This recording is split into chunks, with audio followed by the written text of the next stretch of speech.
The world is a global village. And that's because information travels beyond boundaries. And on This Morning on ITV, we guarantee unbiased analysis on topical issues that will educate you, entertain you. So join us. Join us. Join us. Join us. Join us. Join us. Every Sunday to Thursday, 7 a.m. to 10 a.m. on your ultimate news and current affairs program on television. This Morning on ITV TMR. Join us. Okay, our studio phone will be open, but just to let you know that our WhatsApp number is up and running, and you can contribute to the discussion using that number. Just send us a message on that number, 070-8734-1599. The number is already on the screen, and let's know what you make. Well, after maybe years, really, okay, months, and then weeks, and then days of speculation about whether or not President Muhammadu Buhari will seek re-election come 2019.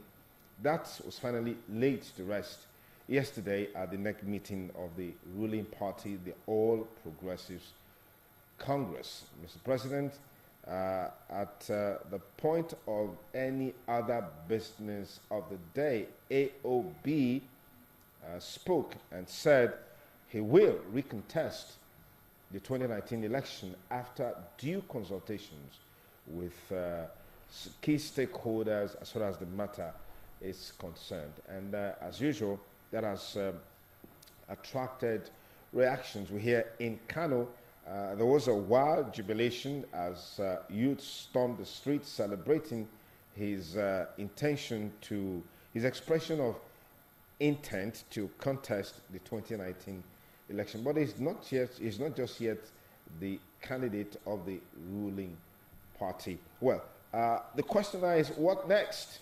The road to 2019, is it now taking shape? They want to have an idea how the road is going to look like, our 2019 election contest is going to look like. I have with me in the studio the Executive Director of Foundation for Good Governance and Social Change, Comrade Austin Usakwe. Many thanks for joining us. Thank you very much. Good morning, viewers. We're expecting Comrade Morrison Ogunrobo Ovia, the former chairman of the Southwest and also a politician. He will be here to be part of this conversation. While we're waiting for him, we take off. Then I'm also expecting another young guy that will join this discussion. As soon as they come, we'll just explore all the issues that we have on the table. So, comrade, now the president has declared his intention. So what next? Well, I do not think it's much of news. This president popularized the body language philosophy. So his body language over time showed very clearly that this was a president who wasn't done yet. Perhaps he was giving consideration to his health status, to his age, because the media was awash with a statement he made about a year ago that his age would slow him down, that he would have wished he was much younger, like when he was governor at that age to be president. So coming out yesterday at the next meeting to announce that he was going to seek re-election was not news to many of us. However, it is significant.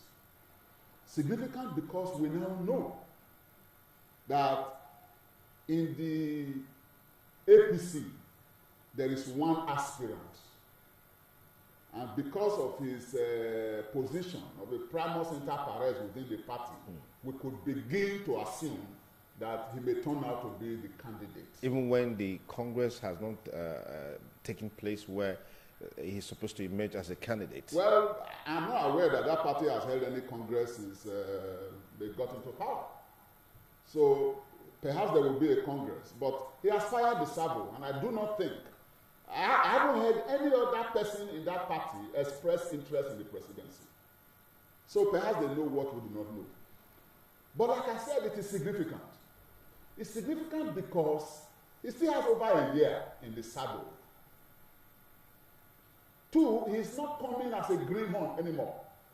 The Muhammadu Buhari who sought for votes in 2015 is not the same Muhammadu Buhari who is asking Nigerians now to give him another 4 years. In 2015, this was somebody who could say, I know what is there. I know the problems. I am coming to solve them. The Muhammadu Buhari we have now is the one who has had almost 3 years opportunity to tackle these problems. So significantly, Nigerians can now assess him not as an outsider, but as somebody who has almost 3 years in the saddle by which we can now judge him. Okay. For instance, Nigerians will want to know what promises were made by Muhammadu Buhari in 2015. How far has he fared on those promises? They are there in the public domain. 3 major areas that Muhammadu Buhari told Nigerians he was coming to demonstrate his acumen and his genius that made him garner millions of votes from Nigerians include the state of insecurity. He had said that any serious president would tackle the issue of terrorism in a few months. And we believed him because he was once commander-in-chief of the armed forces of the Federal Republic of Nigeria for a time. So Nigerians will now ask, almost 3 years after that promise was made, what is the position now? 2, he had touted his famed discipline as a basis for coming to fight corruption. And some of us were carried away by his touted Spartan discipline. Nigerians will now ask, how has he fared in the war against corruption? Has he been fair in carrying out this war? How many persons have been brought before the court, prosecuted successfully, and jailed? When we say loot has been recovered and they go into trillions, where is the money? Because in fighting corruption, you need to stand on the pillars of transparency and accountability. Do Nigerians now know how much truly has been recovered from those who allegedly stole? What has happened to the money? Why are we still borrowing billions and billions of naira as we speak? Nigerians will ask all of these questions, and answers must be provided. The third plank is the economy. Nigerians are going to ask themselves. In 2015, when Muhammadu Buhari sought their votes, what was the average state of the Nigerian? What was the standard of living of the average Nigerian? What was the cost of living at that time? Almost 3 years after, Muhammadu Buhari in the saddle, asking for another 4 years. What is the standard of living of the average Nigerian now? What is the cost of living in the marketplace? For me, these are the 3 basic ingredients that will go into the campaign. Because Muhammadu Buhari will come out to campaign. This is not 2015. Yeah. And I dare say, sir, that where we are now is no longer an election between somebody from the north and another person from the south. We have gone beyond that. Very many candidates are going to be thrown up. And I expect that many will come from the north. Because as we speak, we have over 50 political parties in this country. 60.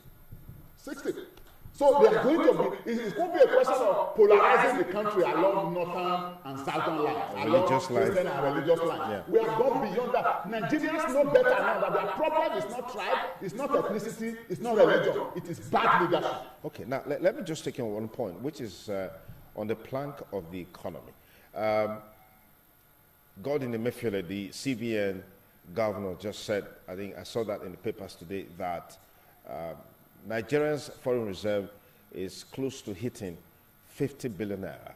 And economic analysts have said this is the reason why the economy has been a little bit stable. I mean, the naira is a bit stable against the dollar.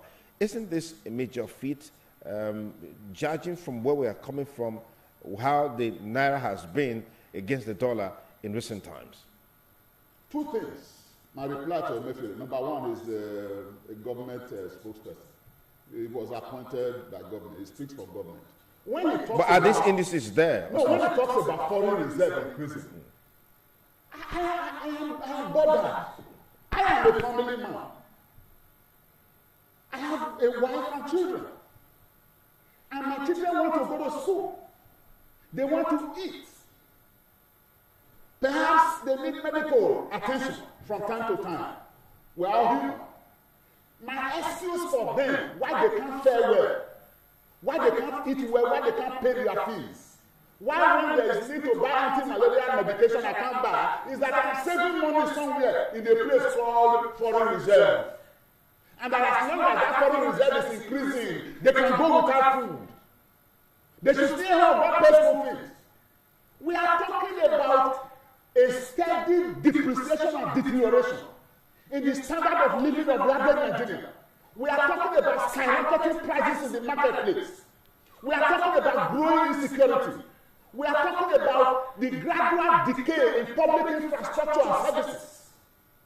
We are talking about the weakest point in the life of this country in effective public service delivery. These are the things we are talking about. And somebody says we can forgive all of these. We don't. These ones don't matter as long as we are growing foreign reserve. For who? That's one answer. On the claim that the second claim he made, I am wondering, do you stabilize failure? The economy is being stabilized. When this government came to power, the naira was exchanging for less than 180 naira to a dollar.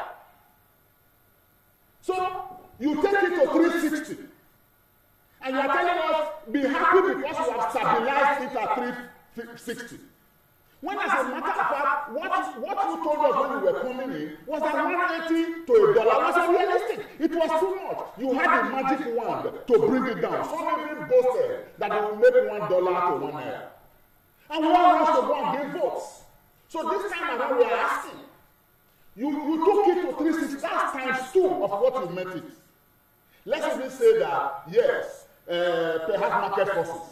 What we expect to be hearing now is how you want to bring it back, not only to 180, but to go to the 1 naira to a dollar, which you promised. And somebody who is being paid by the tax that I pay is telling me that things are okay now because having taken it to 380, we have stabilized it there. So, look, this election is about capacity. It's about pedigree. It's about history, because we no longer have a greenhorn who, look, in my language, they say, Nero will help the police. When the policeman comes to arrest somebody at home, after arresting and he has left, one other person comes from behind the other and says, where is the police? It was lucky I wasn't here. The Muhammadu Buhari who came in 2015 boasted that he would fix a lot of things. And Nigerians have, in black and white and e-copies of the promises made by this man when he was coming in. These promises will be put in the public domain. That's why I say his declaration that he is coming to seek our mandate again is significant, because Nigerians now know that he is running. Nigerians can now have indices for weighing, for measuring. Okay, let me just bring this point up, which is that at the NEC meeting yesterday, other issues came up, which is also very significant. One of which was the tenure of the members of the National Working Committee. We recall that on 27th of February, the president gave an indication to the fact that he was uncomfortable with the elongation of the tenure of the executives of the party. Saying it was against the constitution of the party, it was also against the constitution of the Federal Republic of Nigeria. At the NEC yesterday, the committee set up, which was headed by Lalong, the Plateau State governor, seems to be dancing towards the direction of allegation for the executives of the party against the background of some unforeseen circumstances that may not just be convenient for the party to hold their Congress. They're also talking about waivers for this executive for them to continue. What's the implication of all of this? Ordinarily, it would have been easy for me to say that all of these are the internal affairs of the APC. But I won't say that because it would be a disservice to Nigerians. When a man seeks a public office, you find out where he has been, what has he done. The same, ditto a political party. If we are relying on the APC to entrench democracy and good governance in this country, we need to find out how they manage even their own political party. If the rules of your constitution have specified time frames for certain activities to be carried out, including conventions, and you have successively failed to honor even your own rules and regulations, how do I, a Nigerian, and indeed millions of Nigerians, trust that you can do it better if we hand Nigeria over to you in governance? You couldn't get it right even within your own party. You couldn't make up your mind to respect the rules that say, at this point in time, let there be a convention. This set of people will serve up to a particular point. You will offer an opportunity for others to decide whether they should remain or they should go. You flouted that, which even puts a question mark on whether Nigerians can trust this government to organize a general election. Nobody, I mean, this is the situation. Comrade, you're going off the limits. No, but this is yes, you're going off the limits. Is it logical? Within your own party. Is it logical? No, okay, stay on course. Yes, within your own party. You have time frames to organize elections. But you flouted those ones. And now it is under your watch that we are going to hold the general election. So there are question marks. The election is not within the party. There's an organ of government saddled with the responsibility of hosting that election. Appointed by government. I mean, INEC is there. INEC officials appointed by government. Appointed by a government that has not obeyed its own rules within its own party. Okay, go to the point. By the way, the Nigerians will decide at the appropriate time. Yes. But the point being made, sir, and you know why I'm weighing two things, sir. Number one, again, the analogy of my home. I think like every other person's home. If my children are supposed to have breakfast between 7 and 9 a.m. within the 24 hours of the day, they are supposed to have breakfast between 7 and 9. I am the head of the home. I will wait till 3 p.m. to start insisting that they should have breakfast. This formula of 010 won't work. And I am saying this at 3 p.m. I am asking if the president, as leader of the party, can tell Nigerians that from the point where the party failed to hold congresses, those who were in office at that time were officially illegally occupying those offices. At what point did the president know? Was it the point where he started preparing to announce to us that he is seeking re-election? It's political.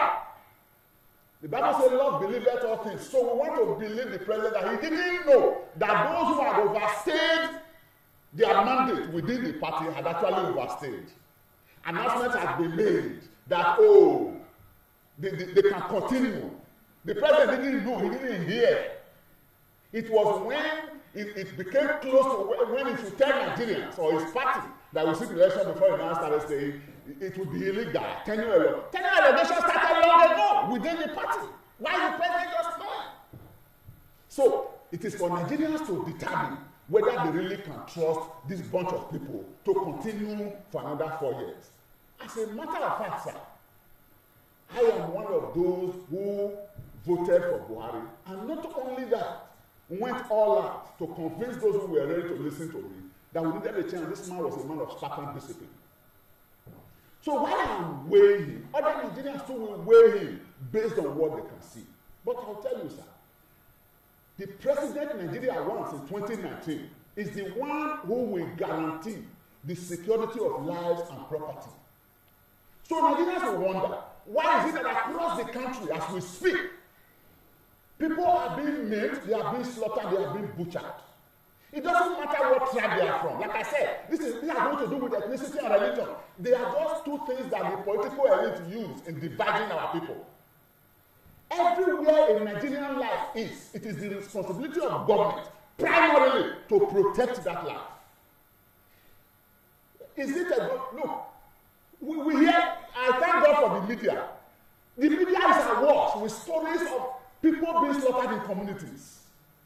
So Nigerians will ask, do we continue in this, or we search for one that can protect lives and security? And that one may just be President Muhammadu Buhari. You never can tell. You never can tell. You never can tell.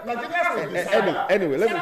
Yeah. I'm wary of discussing the internal affairs of the APC. As I sit here, I can tell you that PDP for me is also not an alternative.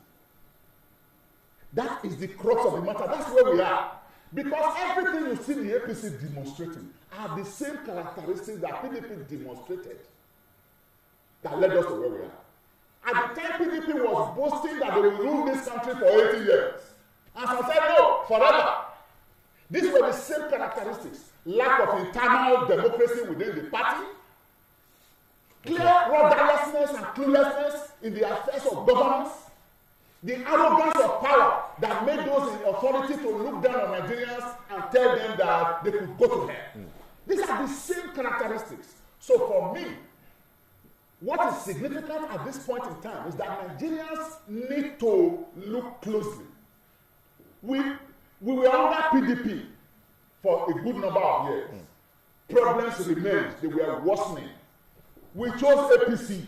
Problems remained. In fact, became worse. Do we now say we are going back to the PDP? This is the. But that's the choice. That's the choice. That's the choice of the people. But there is an alternative. Okay, just pause for a moment. We've got a couple of messages coming up on our WhatsApp platform: 07087341599. We showed you that number a while ago. I'm sure we're going to put it on the screen again. 07087341599. That number is there for you to contribute to the discussion, to the conversation. We'll put it up so you can also see for yourself what the moods are as far as this subject is concerned. President Muhammadu Buhari, yesterday at the next meeting of the APC, declared his intention to recontest 2019 election. I heard the presidential spokesman, Femi Adesina, say that other people should run away. That's what he said.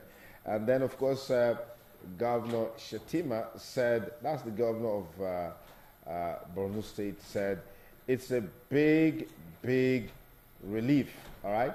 So we've had all of these series of comments coming from notable Nigerians. And then, of course, I think it was a former governor who said the friends and associates of Mr. President didn't advise him well. Well, what he meant by that, I really don't understand. Probably can...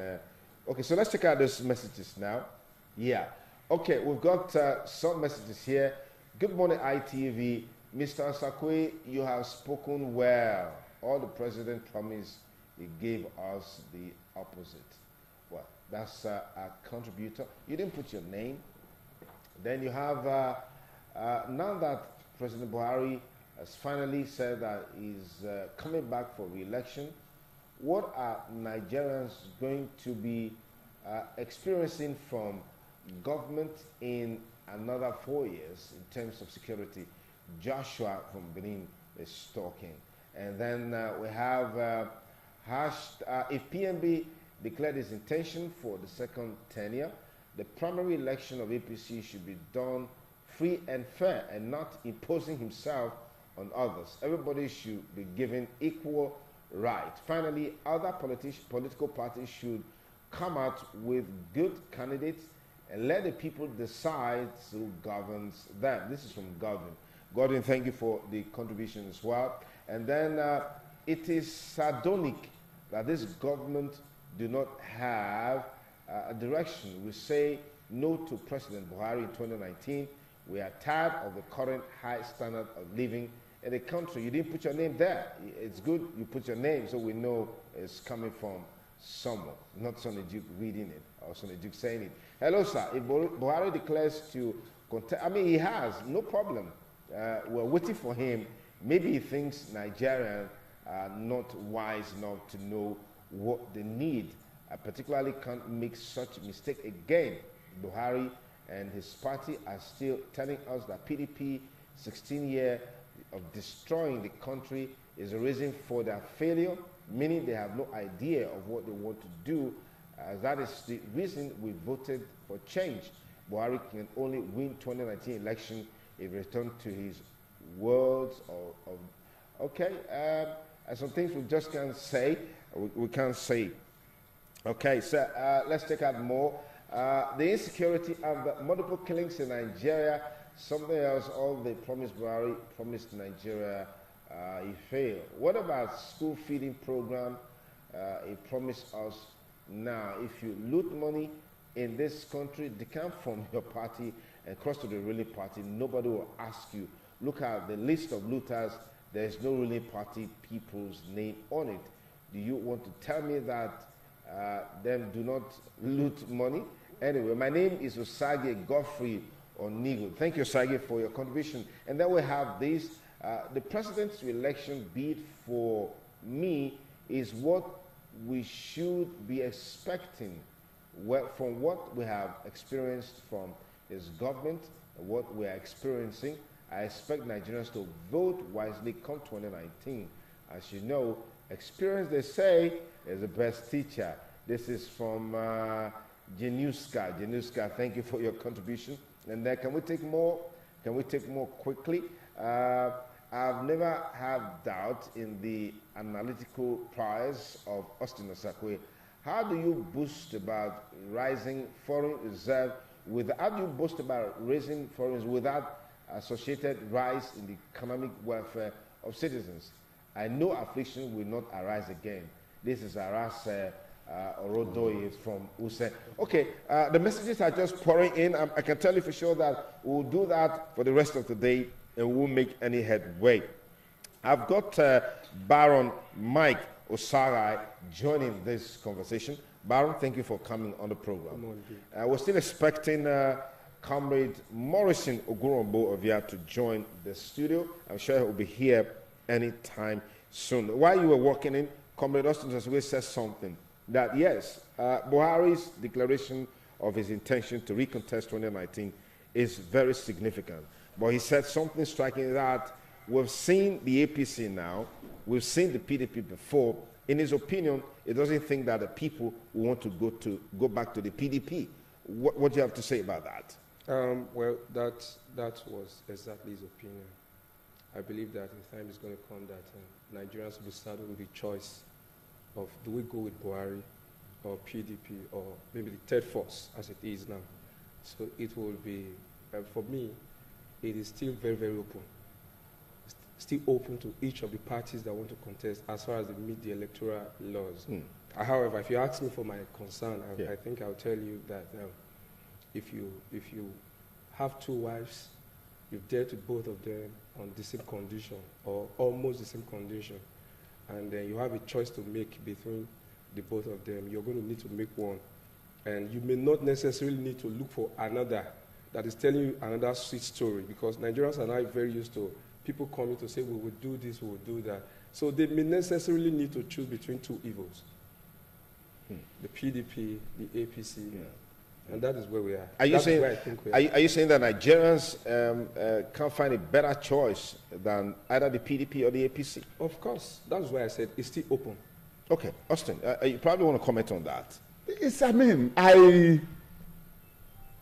And I think he has laid a solid foundation. You have had two wives. There are several options outside the two wives.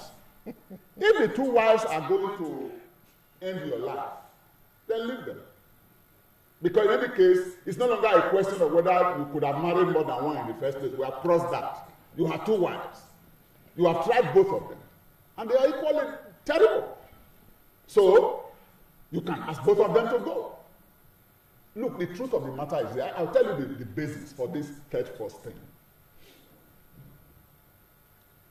The percentage of Nigerians who are playing active politics on the platform of the PDP and APC are less than 10% of Nigerian population. Research releases. Less than 10% of Nigerian population actively play partisan politics on PDP and APC platform. So what has happened is that about 90% of Nigerians have been relegated to choosing between what my friend referred to as these two evils. So, if the foundation be destroyed, what do the righteous do? The righteous build another foundation. And it's not too late for Nigerians. Otherwise, this deep-down affair between PDP and APC, it becomes turn by turn unlimited. They don't need to do anything. Political parties in Nigeria don't groom leaders. They don't conduct research. That's why they keep telling that the economy is growing when people are actually dying. They don't know the difference between economic growth and economic development. They do not understand how economic growth can translate to improvement in standard of living and a reduction in cost of living. These are the two parties that we are saddled with. The opportunity of the third force is that Nigerians must now begin to get involved in politics. And I have mentioned on this program before that the reason why people say leaders impose candidates, they impose candidates, I laugh at them. And I ask the question, in my ward, Ward 2 in Oredo, if they call a ward meeting, you have less than 40 people in the meeting. But if Nigerians decide, and they resolve that once you call a ward meeting, there will be 2,000 young people and women at that meeting, the leaders who have been imposing, they will flee. Nigerians need to get involved because the price you pay for staying away from politics and politicking is that you suffer the rule of fools. Absolutely. The resources that God has blessed us with, we leave it in the hands of people who obviously, from their track record, from their pedigree, cannot manage these resources and give us happiness and give us joy. So, there are several movements across the country. Several movements. Okay, we'll talk about those movements in a moment. Let me bring Mike in here. In your assessment of the polity, do you think that the necessary political education required for Nigerians to make this distinction between the ruling party and the PDP, for example, is there to bring about a mass movement of people that will change the status quo in our political dispensation? Thank you very much. I would say it is there, but it's not enough. It is not enough.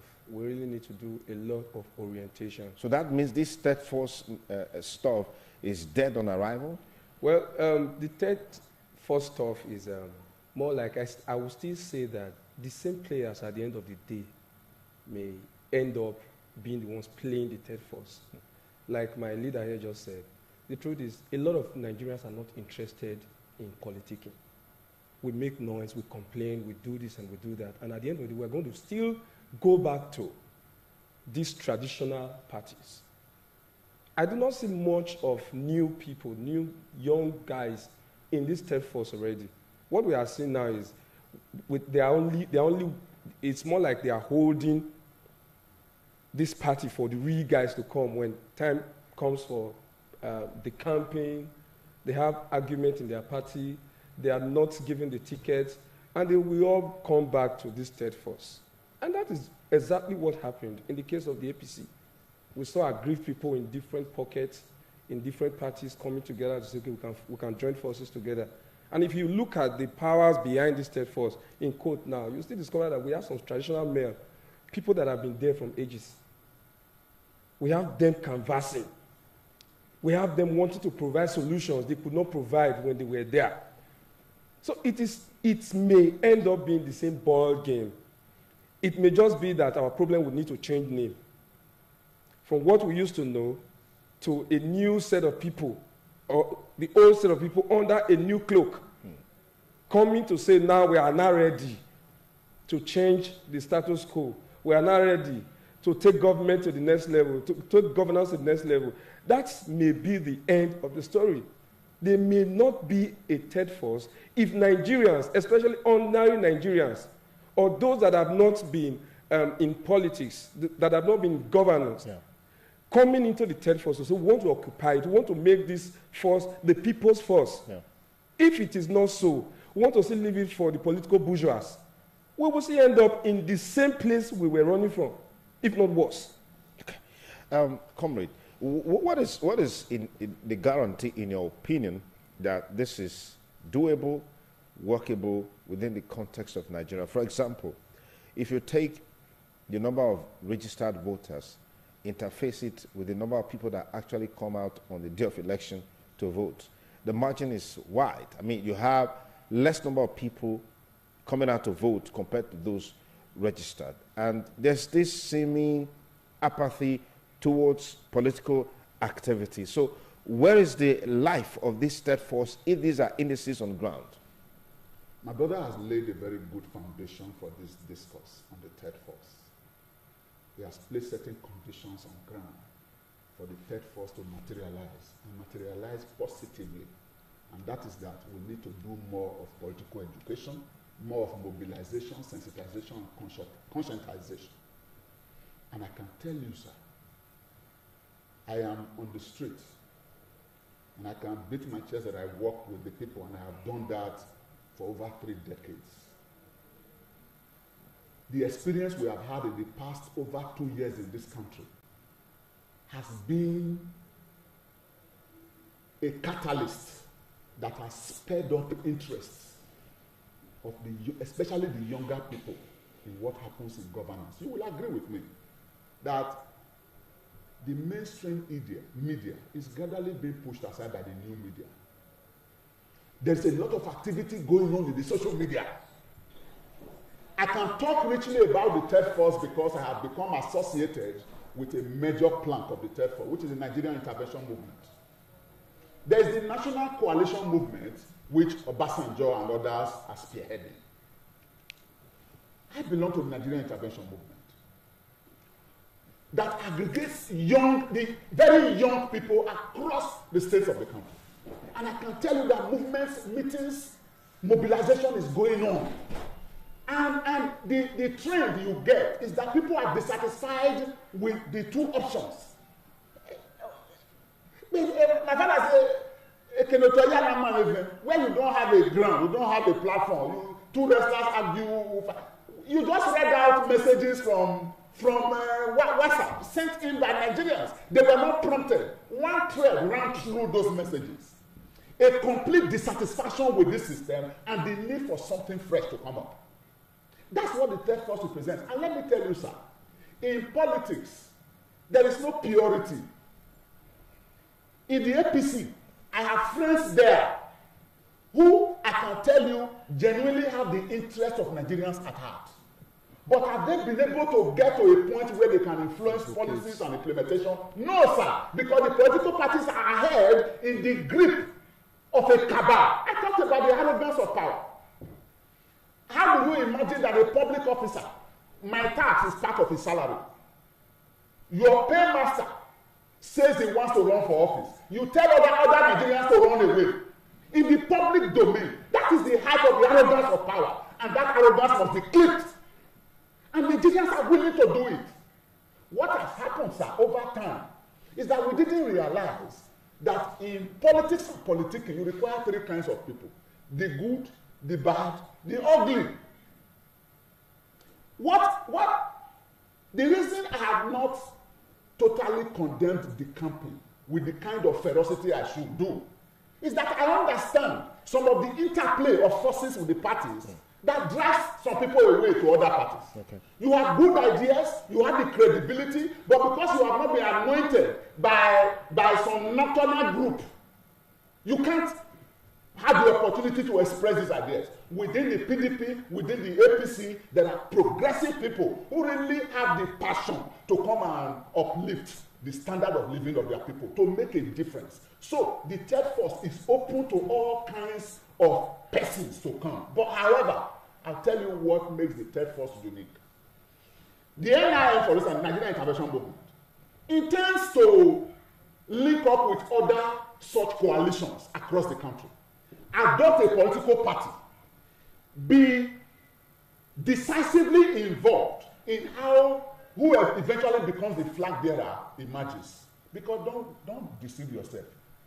Buhari is still a major force as long as he's in power. So my argument is that if you must send him packing from Aso Rock, you must present to Nigerians an individual who stands head and shoulder above Buhari intellectually, mentally, physically, because the man has been going to hospital from time to time.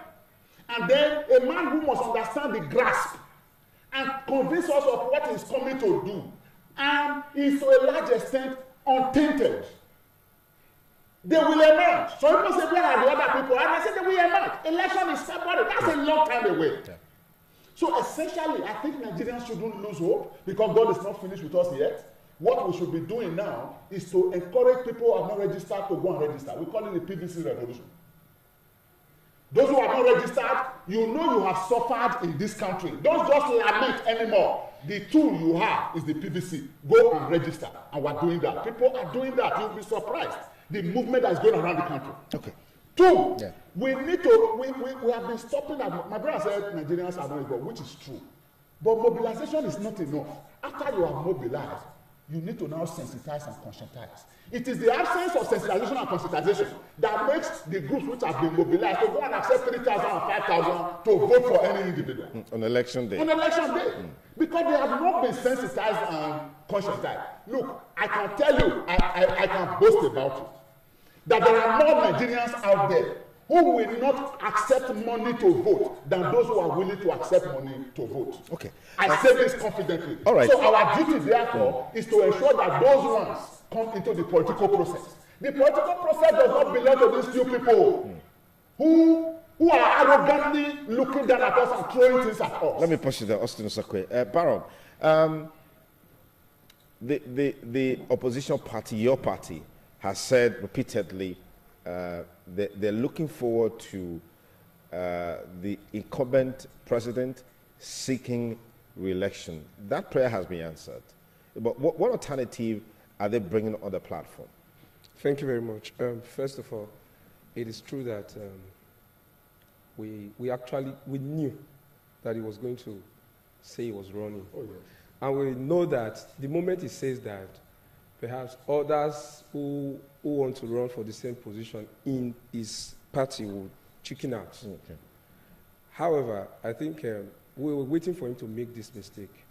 Oh, it's a mistake? It's a mistake. Really? Yes, it's a mistake. It was not duly calculated.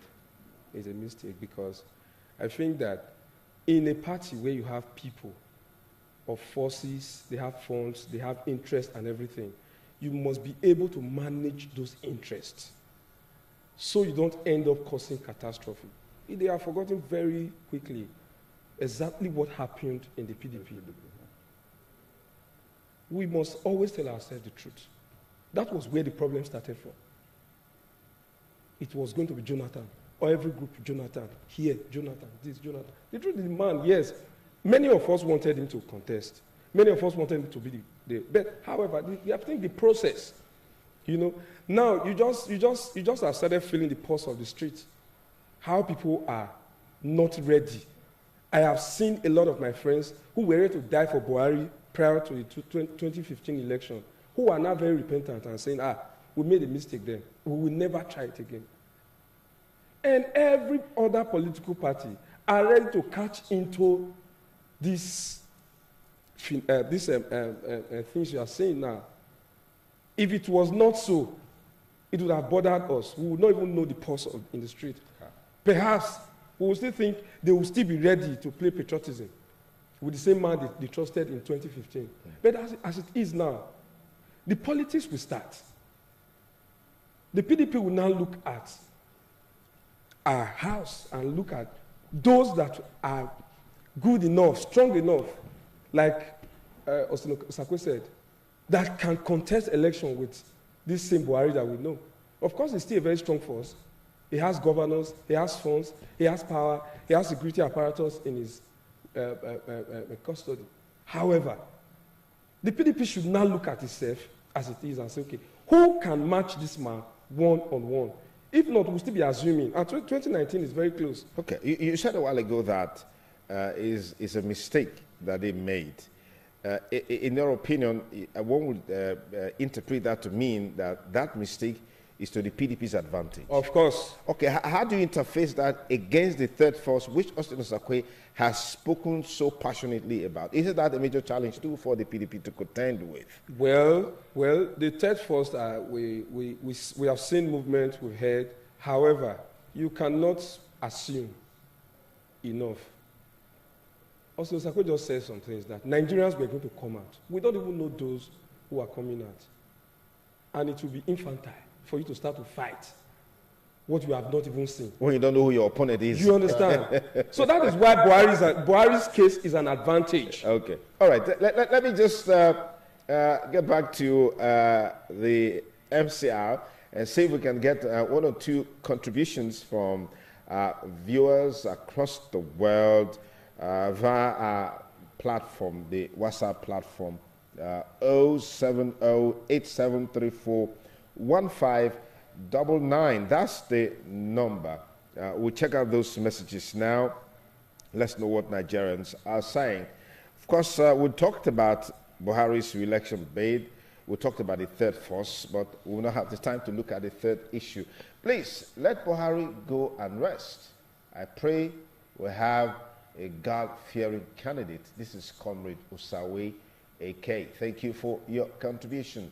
And we say no to President Buhari. We cannot afford to be slaughtered every day. The devil you know is better than the angel you don't know. PDP all the way. This is clear in from Urumi. Okay, let's be a bit cautious in our choice of words. You have Buhari. Buhari should know what is good for himself.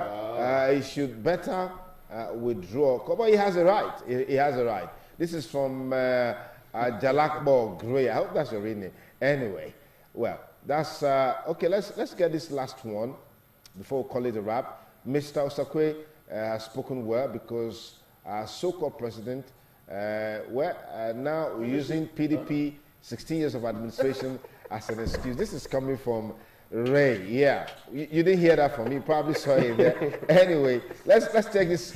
So many. I'm sure we will not be able to take all of it, but let's hear this one. Let's see this last one. I'm Evans. Since APC came into power, Nigeria's rate of suffering increased. The man should please go home after his tenure. Well, he has a right to recontest. Let's not forget about that. That is the position of the law. That is the position of the Constitution. So it's not enough for us to say, oh, he should exercise that right. You have a right to vote. Nobody can tell you go home not to vote. I mean, that would be an encroachment on your fundamental human right. President Muhammadu Buhari has the fundamental human right to recontest if he so wishes, and he has expressed his intention, so we can't take that away from him. Okay? Yeah, that's a matter of fact. This one is a pretty long one. Good morning, President. Re-election. I want to ask one question. What is that thing that he wants to accomplish? Doesn't it mean that the president has no son he could empower to run for this seat? We, the youths, need a youthful president now, and both PDP and APC has failed this country. What we need in 2019 is a youthful president. We, the youths, will raise that president. This is by Bernard. Oh, well, that's the much I'll take because I don't want to see what I don't want to see, what I can't defend. So, gentlemen, let's wrap it up with this last one. Yes. I saw Professor Yakub saying that they are going to resist any attempt for monies to be so brazenly displayed in the Ekiti 2019 Ekiti election, just around the corner. Yes, that's. Let me tell you a story I read somewhere. Yeah. About Abraham and Isaac, his son. Abraham took Isaac, took knife, took everything, and took him to where he was to be offered for sacrifice. God spoke to him, and then he changed his mind, took Isaac. On the way home, he now told Isaac, "My son, you know I love you." And the son said, "I beg you." Who is deceiving you about spending money? Who is deceiving you? No, INEC is coming out hard, using the Ekiti election as a case study. Yeah, isn't that a, yes? Isn't that, You know, Ekiti is the PDP state. that's not the reason. My brother, Perhaps, of course, that's not the reason. Let's face it. President Buhari, the man I really loved in 2015, when he was coming, he borrowed money to buy phones. Some of you have forgotten. The man didn't have money to purchase phones. No. I was already gathering money here in case he needed our support. To support him to But get somehow he was able to borrow without us. This same president, a few weeks later, touched 36 states of the Federation. Private jets moving. At the time, he was covering about 3-4 states in one day. Private jets moving all over the place. He didn't have money to purchase phones. Where did the money come from? And so when they talk about the fight against corruption, for instance, we look at certain elements who have been indicted in their state and so on. They are all in government. I talk about the arrogance of power. Nigerians will rate President Muhammadu Buhari from today because he has signified his intention. And you ask the question about money. The truth of the matter is that politics and politicking in Nigeria is an expensive business. It's an expensive business. So money will be spent. Money is going to be spent. The only ones at a disadvantage would perhaps be the third force. Yeah. But that is the encouragement we have. That the truth of the matter is that it is the excessive deployment of money into the political process that has corrupted the system. How do you tell a person who has spent billions in an election not to start recouping the money? He didn't say it was a Father Christmas. Yeah. But the third force is anchored on the belief that Nigerians have had enough. They are not even willing to use their resources. NIN, for instance, you register with your money, you pay monthly due. That's what is being used to run That's the your system. commitment to the party. Exactly. Or to the movement. So that makes look, what we are saying is these movements, after a candidate has emerged from a party, the movement should remain in place and be the conscience of the nation. Okay, let me And proceed then. become the engine room for research and deployment of ideas for government to implement. Not this idea of, I don't know when this one happened. I didn't know when Malami came back. Okay, now, I you're going off track, Austin. You're going off track. Last word from you, Mike. Of course, I will encourage Nigerians to use their own conscience to see through this whole Process. Yes. Okay. For those who made promises in 2015, we should be able to look at their promises vis-a-vis what we see on ground. And if it is true that they have lived up to their promises, fine. If not, they are not an option. Okay. All right. We'll leave it there today. Of course, the APC man, Comrade Mauricio Ogorobo, we're still expecting him in the studio. When he comes, certainly we'll give him an opportunity to also express his views. But I want to say big thanks to everyone that made the show a huge success. We'll take a short break now. Comrade Austin Osakwe, thank you. Short notice right here on time. Thank you so much. Baron, thank you. Short notice you got here on time. Truly appreciate you. Thank you, sir. Sir, BJ Pryor will be here shortly on the insurance segment. Stay tuned for TMI Tuesday.